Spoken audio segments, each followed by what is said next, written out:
ಇವತ್ತು ನಾನು ನಿಮ್ಗೆ ತುಂಬಾ ಡಿಫ್ರೆಂಟ್ ಆಗಿರುವಂಥ ಟೊಮೆಟೊ ಸಾಂಬಾರ್ ರೆಸಿಪಿನ ಶೇರ್ ಮಾಡಕತ್ತೀನಿ ನೋಡ್ರಿ. ಇದನ್ನು ನಮ್ಮ ಮನೆ ಒಳಗೆ ನಮ್ಮ ಮಮ್ಮಿ ಯಾವಾಗಲೂ ಮಾಡ್ತಾರೆ.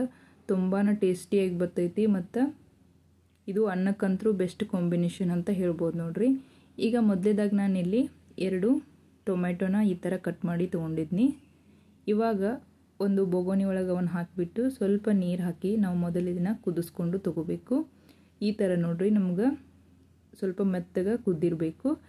ಇವಾಗ ಒಂದು ಬೊಗೋನಿ ಇಟ್ಕೊಂಡಿನಿ, ಅದಕ್ಕೆ ಸ್ವಲ್ಪ ಒಂದು ದೊಡ್ಡ ಸ್ಪೂನಷ್ಟು ಎಣ್ಣೆ ಹಾಕ್ಕೊಂಡಿನಿ. ಆಮ್ಯಾಗ 1 ಟೀ ಸ್ಪೂನಷ್ಟು ಸಾಸಿವೆ, 1 ಟೀ ಸ್ಪೂನಷ್ಟು ಜೀರಿಗೆ, ಆಮ್ಯಾಗ ಒಂದು ದೊಡ್ಡ ಸೈಜು ಬೆಳ್ಳುಳ್ಳಿ, ಆಮ್ಯಾಗ ಸ್ವಲ್ಪ ಕರಿಬೇವು.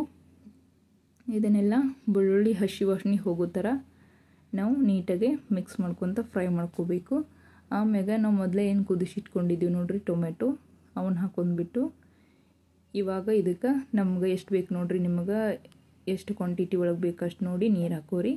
ಆಮ್ಯಾಗ ಸ್ವಲ್ಪ ಖಾರಕ್ಕೆ ತಕ್ಕಂಗೆ ಖಾರದ ಪುಡಿ, ರುಚಿಗೆ ತಕ್ಕಷ್ಟು ಉಪ್ಪು, ಒಂದೇ ಒಂದು ಚಿಟಿಕೆಯಷ್ಟು ನಾನಿಲ್ಲಿ ಸಕ್ಕರೆ ಕೂಡ ಆ್ಯಡ್ ಮಾಡಕತ್ತೀನಿ ನೋಡ್ರಿ. ಸಕ್ಕರೆ ಹಾಕೋದ್ರಿಂದ ಟೊಮೆಟೊ ಸಾರು ತುಂಬಾ ಟೇಸ್ಟಿಯಾಗಿ ಬರ್ತೈತೆ ಅಂತ ಹೇಳ್ಬೋದು. ಸ್ವಲ್ಪ ಸಕ್ಕರೆ ಇದ್ರೊಳಗೆ ಹಾಕ್ಕೊಂಡು ಬಿಡ್ರಿ. ಆಮ್ಯಾಗ ಕಟ್ ಮಾಡ್ಕೊಂಡಿರುವಂಥ ಸ್ವಲ್ಪ ಕೊತ್ತಂಬರಿ ಸೊಪ್ಪು ಹಾಕಿ ನೀಟಾಗಿ ಇದನ್ನು ಒಂದು 30 ಸೆಕೆಂಡ್ ಇದೇ ಥರ ಇದನ್ನು ಮಿಕ್ಸ್ ಮಾಡ್ಕೋರಿ. ಇವಾಗ ನಾನು ಇದಕ್ಕೆ ಒಂದು ಸ್ಪೆಷಲ್ ಇಂಗ್ರೀಡಿಯೆಂಟ್ ಹಾಕ್ತೀನಿ ನೋಡ್ರಿ. ನಾನಿಲ್ಲಿ 1 ಟೀ ಸ್ಪೂನ್ ಅಷ್ಟು ಜೋಳದ ಹಿಟ್ಟು ತೊಗೊಂಡೀನಿ. ನೀವು ಇಲ್ಲಿ ಜೋಳದ ಹಿಟ್ಟದ ಬದಲಾಗಿ ಕಡಲೆ ಹಿಟ್ಟು ಆದರೂ ತೊಗೋಬೋದು, ನಡಿತೈತಿ.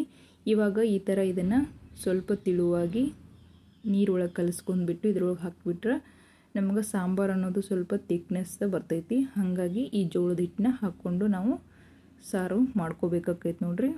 ಈ ಥರ ನೀವು ಒಂದ್ಸಲ ಟ್ರೈ ಮಾಡಿರಿ, ಭಾಳ ಮಸ್ತಾಗಿ ಬರ್ತೈತಿ ಸಾಂಬಾರು ಅನ್ನೋದು. ಈ ಥರ ಒಂದು 5 ನಿಮಿಷ ಇದನ್ನು ನೀಟಾಗಿ ಕುದಿಸ್ಕೊಂಡ್ರೆ ನಮ್ಮದು ಸಾಂಬಾರು ರೆಡಿ ಆಕೈತಿ ನೋಡ್ರಿ. ನಿಮಗೂ ಇಷ್ಟ ಆದರೆ ಟ್ರೈ ಮಾಡಿರಿ. ಎಲ್ಲರಿಗೂ ನಮಸ್ಕಾರ.